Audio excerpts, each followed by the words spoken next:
merci de rester avec nous sur le score d'1-0. L'association sportive The Club est arrivée à bout du tout capable Lima à la 5e journée de la Ligue nationale de football, alors que Racing Club de Kinshasa a partagé un but partout avec Nika. Opérateurs économiques des sociétés commerciales et des autres entreprises sont désormais outillés sur l'acte qui régit leurs activités conformément aux dispositions de l'Organisation sur l'harmonisation en Afrique du droit des affaires. Espace dansement forestier au cœur de l'Afrique, la République démocratique du Congo célèbre aujourd'hui la journée nationale de l'arbre, opportunité saisie pour procéder à la certification du bois congolais.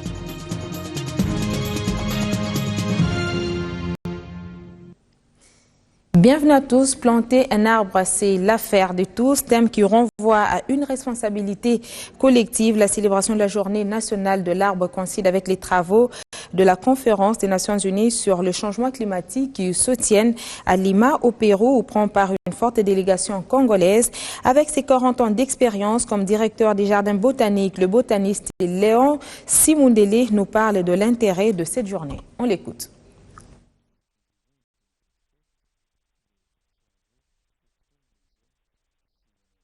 Et qui quelquefois, quand ils sont inconsidérés, conduisent à la destruction de cette nature-là, conduisent à ce qu'il y ait une perte de la biodiversité qui peut être préjudiciable. C'est pour cela que cette journée qui consiste à ce que les gens comprennent le besoin qu'il y a de connaître et de conserver prend une dimension importante. L'arbre comme tel, d'abord c'est une matière qui est tout à fait nécessaire pour la vie des hommes et des animaux.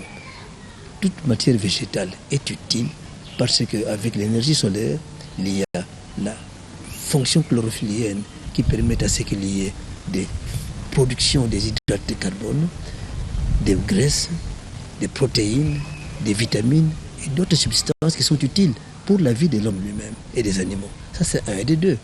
L'arbre là, qui est là, produit beaucoup d'utilité. Non seulement il a une matière qu'on utilise, qu'il soit le bois lui-même, que ce soit les feuilles qui sont là, qui peuvent être feuilles comestibles, que ce soit des productions de la plante elle-même qui permettent à ce qu'on puisse avoir une utilité même commerciale. Regardez les EVA, c'est leur latex qui sert à la fabrication des pneus. Donc c'est les plantes qui les produisent. Nous avons des huiles, n'est-ce pas, qui sont produites par des fruits. Mais la matière même de fruits, quand elle est écrasée, sert pour l'alimentation des animaux. Et les plantes sont donc d'une grande diversité et donc d'une grande utilité. Et la plante elle-même comme l'arbre, c'est l'érosion qu'il peut freiner. Si nous avons dans la ville de Kinshasa une série d'arbres dans beaucoup de régions de cette ville où il y a beaucoup de sable comme support, tant qu'il n'y a pas des arbres, ce sont les érosions qui viennent en permanence. Mais s'il y a des arbres, il y a la protection qui se fait à ce niveau-là. Les arbres contiennent de l'eau et conservent de l'eau. C'est important pour l'économie en eau de notre pays. Et à la veille de ces journées nationales dédiées à l'arbre, opérateurs économiques et divers experts du monde commercial se sont retrouvés hier en atelier sur la certification du bois congolais, un pas en avant sur la voie vers la gouvernance forestière. La RDC, deuxième poumon vert au monde, au premier massif forestier tropical d'Afrique, avec 60%, ne dispose encore pas de normes pour la certification de ses forêts. À la limite, le pays recourt jusqu'à ce jour à la norme sous-régionale, valable pour tous les bassins du Congo. Alors, pour pallier ce déficit, l'atelier national pour le développement de la norme FSC pour la RDC, conformément à la version 5 des principes et des critères du FSC, s'impose comme remède. Pour certains de ces bois, la coupe n'a pas été faite en respectant le droit des populations locales, l'environnement, etc. Donc ce sont des pressions qui sont mises par les organisations non gouvernementales environnementales sur les cargaisons de bois de RDC sur les marchés européens. Et donc ça bloque finalement les sociétés forestières de RDC pour pouvoir vendre les produits. Et donc du coup, être certifié FSC, ça leur permettra de sécuriser les marchés, de répondre positivement aux attentes des ONG environnementales et surtout donc de continuer à vivre, de développer leurs activités ici et de gagner de l'argent.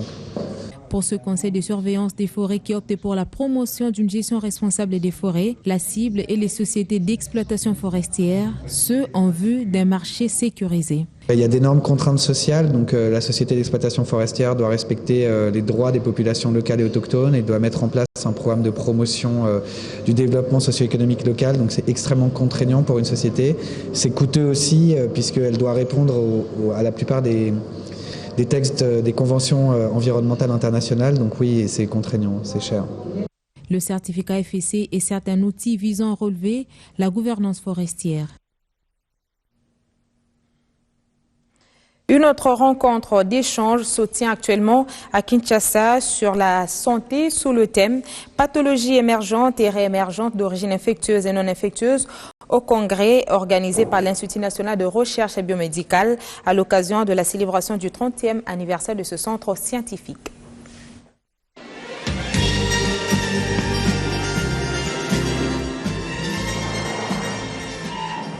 Tout était mis en musique ce jeudi pour une réussite totale de cet événement. Protocole participants, auditorium, aucun détail n'était laissé au hasard pour célébrer le 30 ans de l'Institut national de recherche biomédicale. 30 ans durant lesquels ce laboratoire national a surmonté d'énormes obstacles. Notre pays a traversé des étapes importantes et comme nous l'avons dit, a contribué à faire connaître cette maladie, à y faire face, à mettre même au point de produire ce qu'on appelle le sérum de convalescent, qu'aujourd'hui l'humanité reconnaît comme étant la piste, mais c'est en fait un chercheur congolais, le professeur Mouyembe, qui l'avait mis au point. La barre reste élevée, mais il faudra beaucoup plus d'efforts pour l'avenir. On était au point de départ très bas, mais maintenant nous sommes en train de remonter petit à petit. Et nous avons l'espoir qu'il y aura un appui un peu plus important pour que nous puissions améliorer nos conditions de travail. Et nous avons besoin également de transformer nos laboratoires pour que nous montions des grades en matière de laboratoire, ainsi attirer donc les chercheurs extérieurs. L'espoir, c'est également ce congrès de l'INRB organisé autour du thème pathologies émergentes et réémergentes d'origine infectieuse et non infectieuse, et dont la cérémonie d'ouverture a été présidée par le ministre de la Santé.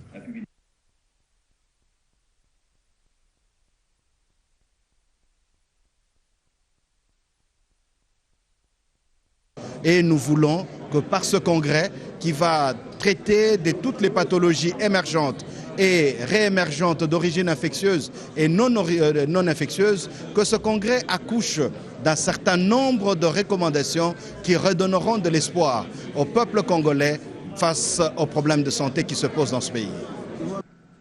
Ces conclusions dont fait allusion le numéro 1 de la santé publique en République démocratique du Congo, les congressistes ont jusqu'au 6 décembre pour les disponibiliser.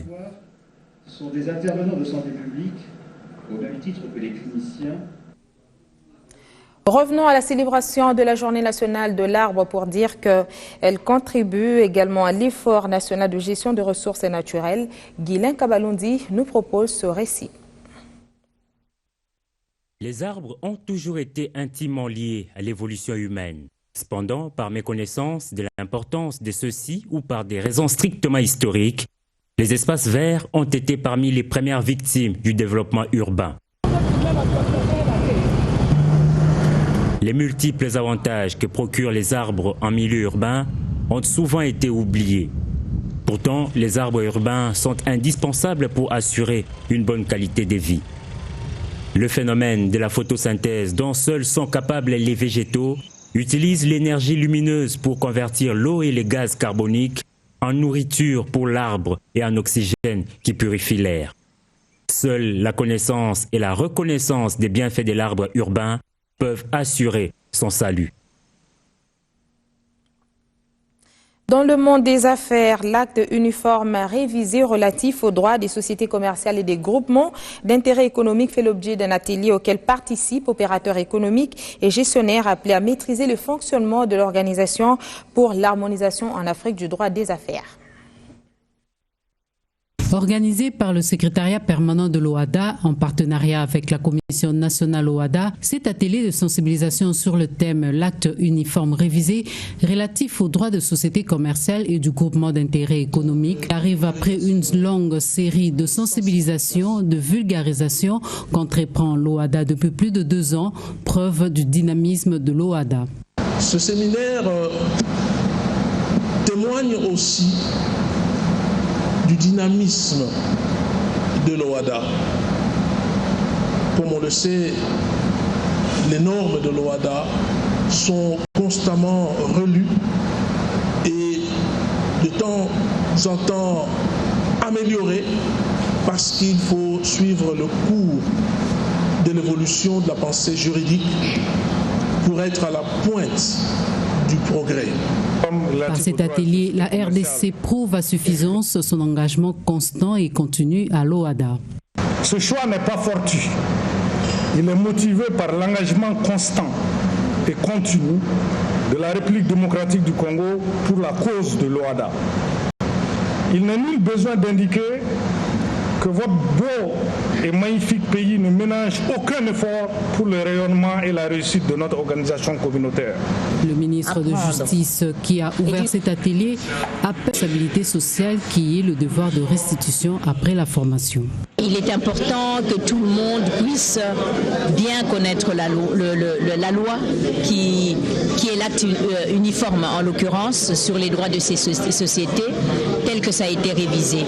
Surtout que c'est une révision qui nous a permis, en tout cas nous en tant qu'espace communautaire de l'OHADA, d'améliorer nos techniques juridiques, d'intégrer les nouvelles formes de modernité. Rappelons que la sensibilisation porte sur l'acte de 1997 révisé, modifié en 2014.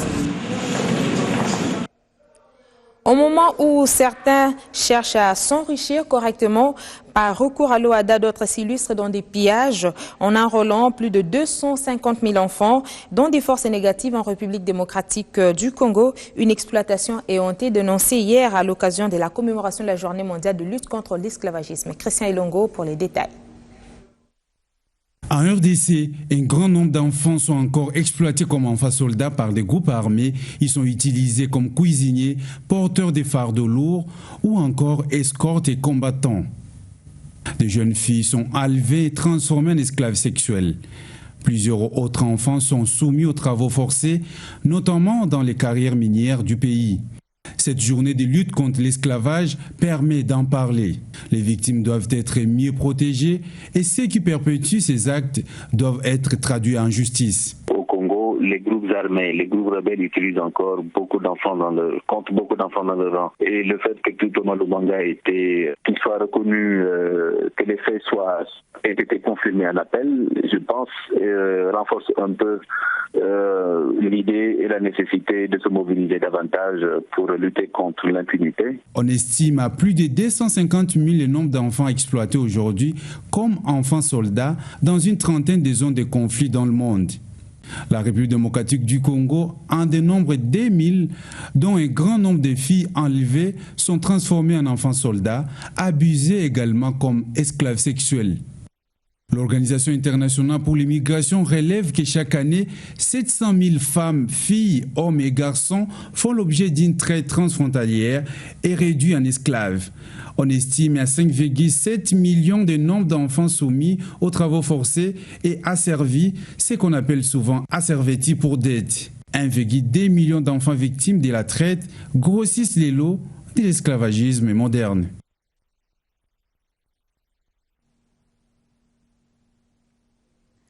Dans l'arrière-pays, la route Kindu-Kasongo dans le Maniema a été réceptionnée par le ministre des Infrastructures, Travaux publics et Reconstruction, accompagné du vice-ministre des Finances au nom du gouvernement. Le gouvernement de la République vient de réceptionner la route nationale numéro 31 qui va de Kindu à Kasongo. 3 membres de l'équipe Matata ont fait le déplacement de la province du Maniema, précisément dans le territoire de Kasongo, où, sous une pluie battante, ils ont convié la population de ce territoire à un échange et partage d'idées afin de lui expliquer le bien fondé de cet investissement consenti par le gouvernement de la République. Les 230 km de cette route, ainsi remise en état, vont favoriser les échanges entre le sud et le centre de la province du Maniema. Kasongo étant un grand centre agricole, Kindu vivra de ses productions, a en substance, dit le ministre de l'Agriculture, Jean-Chrysostome Vahamouiti. Le financement de ce projet, obtenu de la FIDA, Fonds international pour le développement agricole, oblige les populations locales à une bonne tenue de cette route et à plus de productivité, notamment agricole, a ajouté Roger Choulungu, vice-ministre aux Finances. Fridolin Kaswichi a pour sa part rappelé une mission lui confiée en son temps par l'autorité suprême du pays. Message distillé en Swahili, langue vernaculaire locale.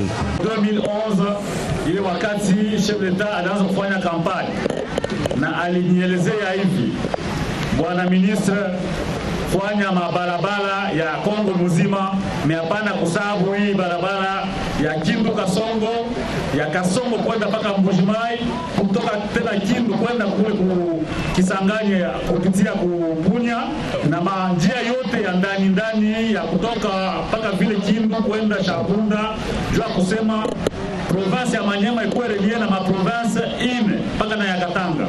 Il s'en suivra la coupure du ruban ouvrant officiellement le trafic sur cette route par le ministre Kaswichi qui remet ce tronçon à l'office de route, gestionnaire de ce type de réseau au pays, avec des fonds pour une année entière d'entretien. À Goma, dans le Nord Kivu, on sommet à l'heure de la capitale en termes de transport public avec la mise en circulation prochaine des bus dénommés Esprit de Vie. Une délégation dépêchée de Kinshasa séjourne sur place dans le chef-lieu de la province. Patrick Sialoa pour la correspondance. Pour M. Richard Mukwala, conseiller au ministère national des Transports et voies de communication chargé des questions routières, le gouvernement congolais veut étendre ses projets Esprit de Vie partout au pays. Mais ceci, dit-il, nécessite la participation des opérateurs économiques.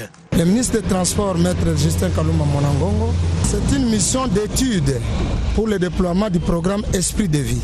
Ce programme, comme l'a décidé le chef de l'État, doit s'étendre à travers toutes les provinces. Nous sommes venus ici livrer l'information, nous sommes venus discuter avec les opérateurs du secteur des transports en commun, avec les représentants du gouvernement provincial. Nous avons discuté, nous leur avons donné le contenu de notre message. Je me réserve le droit de vous dire combien de bus on va donner au Nord Kivu, parce qu'il appartient à la population du Nord Kivu, comme nous avons dit, nous sommes en mission. Dans les heures qui suivent, ils vont communiquer au gouvernement quels sont les besoins réels en termes de transport en commun, par voie terrestre. Pour accélérer l'opérationnalisation de ces projets au Nord Kivu, une structure commune et gouvernement provincial et opérateurs économiques va être mise en place, affirme le ministre provincial des Transports, Guillaume Boulenda. Les opérateurs économiques du Nord Kivu, à l'instar de Berki Chirimwami, saluent cette initiative, Esprit de Vie, visant à améliorer le transport en commun. C'est une très bonne initiative. Nous félicitons les initiateurs de l'initiative, à commencer par les chefs de l'État, puisque c'est pour nous vraiment un développement d'un secteur de transport. C'est une façon d'aider la population du Nord Kivu. Nous attendons que ce projet-là se réalise. Nous, comme FEC, nous sommes prêts à faire l'encadrement de cette initiative. Il n'y a pas de route, mais il y a une promesse. Il y a des routes qui sont en construction. Ceux qui peuvent dire qu'il n'y a pas de route, c'est qu'ils ne savent pas les programmes qu'il y a. Il y a des routes qui sont en construction et nous savons que autour de 5 mois ou 6 mois, nous verrons déjà la réalité sur le terrain. Fin février prochain sera inauguré à Lubumbashi le bâtiment de l'Office de gestion de frais multimodal et en prévision de cette réalisation, le directeur général de cette entreprise a fait le déplacement de la capitale qu'il préfère. Après Kinshasa, Kindu et Matadi, bientôt la direction régionale des LOGEFREM, Katanga Kasai, sera dotée d'un nouveau siège digne de son nom. Les travaux de construction à Lubumbashi par l'entreprise chinoise SZTC d'un immeuble ultramoderne à 3 niveaux lancé il y a 3 mois avance à pas de géant. Constat fait par le directeur général de cet établissement public Anatole Kikwamwata Mukambo lors d'une visite accompagné de quelques cadres et agents de l'OGFREM. Nous avons une trentaine d'ordinateurs de la dernière technologie, les mêmes ordinateurs que nous avons mis à Kinshasa.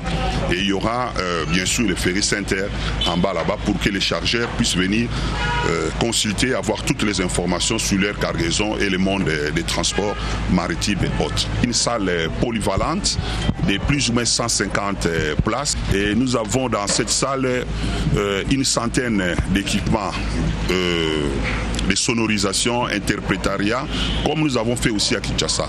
La salle sera ouverte au public pour essayer de remplir les caisses de la direction provinciale et les autorités provinciales pourront l'utiliser aussi pour des manifestations de l'État. L'OGEFREM a saisi la balle au bon en construisant les immeubles à partir de Kinshasa, ici à Lubumbashi, à Matadi et ailleurs. Cela traduit un accompagnement concret. Depuis plus de 30 ans, nous avons été locataires.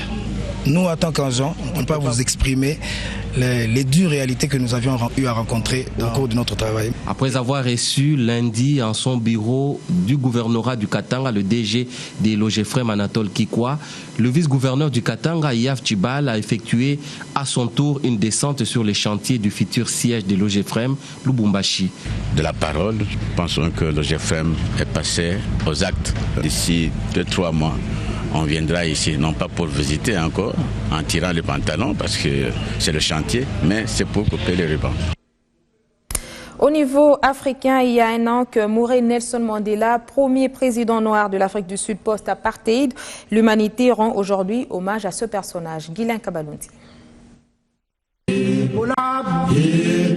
Nelson Mandela est mort à l'âge de 95 ans à son domicile de Johannesburg, a annoncé dans la soirée des jeudi 5 décembre le président sud-africain Jacob Zuma. La nouvelle a produit une onde de choc à travers la planète. Il est plus probable que Nelson Mandela restera pour l'Afrique, ce qu'Abraham Lincoln fut pour l'Amérique du Nord, ou Simon Bolivar pour celle du Sud, un libérateur. Aujourd'hui, on s'interroge sur l'avenir de l'Afrique du Sud et sur la pérennité de l'héritage démocratique qu'il a laissé. Un an après, le pays entretient sa mémoire. Peu avant une cérémonie officielle ce matin, les Sud-Africains sont appelés à observer 6 minutes et 7 secondes de bruit, cloches et sirènes. Pour vous est là une corne typiquement sud-africaine. 6 minutes et 7 secondes pour marquer les 67 ans de militantisme et d'action politique de l'icône de la lutte anti-apartheid.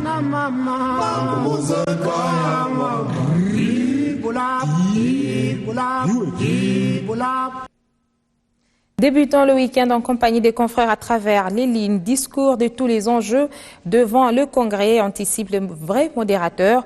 Les deux clés attendues du message de Kabila. Premièrement, il y a la question de la révision constitutionnelle dont on parle depuis plusieurs mois et où les politiciens divergent selon leur camp. Majorité opposition n'y parlent pas le même langage. Un grand nombre de compatriotes attendent que le président de la République donne des réponses claires au sujet des intentions lui prêter de chercher à modifier l'article 220 pour pouvoir briguer un 3e mandat à la tête du pays. En deuxième position, il y a le gouvernement de cohésion nationale que le chef de l'État a promis depuis des mois et qui se fait toujours attendre. Enfin, le troisième qui intéresse la population et que le président de la République ne peut manquer d'évoquer la sécurité, les massacres à répétition des compatriotes à Beni où Joseph Kabila s'est dernièrement rendu. UDPS, Bruno Mavungu donne un coup que la prospérité qualifie de brosse. La dernière mesure d'exclusion en date concerne 3 secrétaires généraux adjoints, Willy Iliba, François Eba Mouémé, Ilungantanga. Ils sont interdits de mettre pied au siège du parti, d'engager l'UDPS et de s'adresser aux combattantes et combattants. Il reste que ces soubresauts que traverse l'UDPS arrivent à un mauvais moment, jusque quand les grands enjeux pointent à l'horizon. De plus en plus, on parle de l'imminence d'un dialogue politique dans les microcosmes politiques scrutés par la consort. Il est fait état d'une transition en gestation. Dans 2 ans, l'actuelle législature tire à sa fin. Si l'UDPS est affaibli, miner les dissensions internes et privées de son leader, ça sera une fois de plus un rendez-vous manqué. La page sportive est 100% football avec la Ligue nationale de football. L'association sportive et club s'est difficilement imposée devant le tout capable Lima en match en retard. Score 1-0, but marqué par Katala Mpumbu. Dans l'autre rencontre, RCK fait un nul blanc, un nul d'un but partout face à l'AS Nika de Kisangani. En musique, le prochain album de Barbara Kanam intitulé Zawadi sort en janvier prochain et en prélude à l'événement, la fondation de l'artiste musicienne a animé hier une conférence de presse en compagnie de l'entreprise textile Vlisco. C'est dans une salle Virunga prise d'assaut par des journalistes que Vlisco, en partenariat avec Kanam Music, a tenu à présenter le nouvel album de Barbara Kanam intitulé Zawadi, un album qu'elle veut tradit moderne. Je suis une artiste moderne, mais comme je viens de le dire, j'ai une identité, j'ai une culture, c'est ma tradition, c'est mon patrimoine. Et je pense que nous devons justement faire en sorte que notre culture soit connue à l'extérieur. Je suis habillée en Vlisco, que je remercie d'ailleurs, parce que je tiens à la tradition, mais en même temps nous sommes modernes et c'est l'image de ce que nous sommes aujourd'hui. Donc voilà, je voudrais la garder aussi, qu'on la retrouve dans ma musique et dans ce que je fais. Lorsque la musique se mélange avec le charme, le style et l'élégance, donne un tout harmonieux, d'où cet aperçu des titres qu'on retrouvera dans Zawadi.